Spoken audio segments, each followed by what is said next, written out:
আসসালামু আলাইকুম। আজকে অনেকদিন পরে ভিডিও নিয়ে আসছি। অনেক অসুস্থ ছিলাম। আজকে একটি হেলদি খাবার নিয়ে আসছি। এটা হলো নুডলস, ব্রোকলি, ডিম এবং টমেটো দিয়ে স্যুপ সিস্টেম রান্না করা হয়েছে।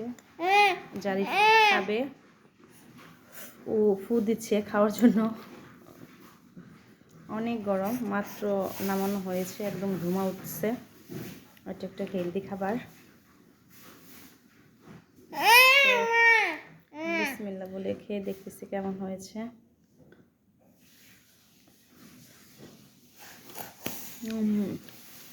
একদম পারফেক্ট, অনেক মজা।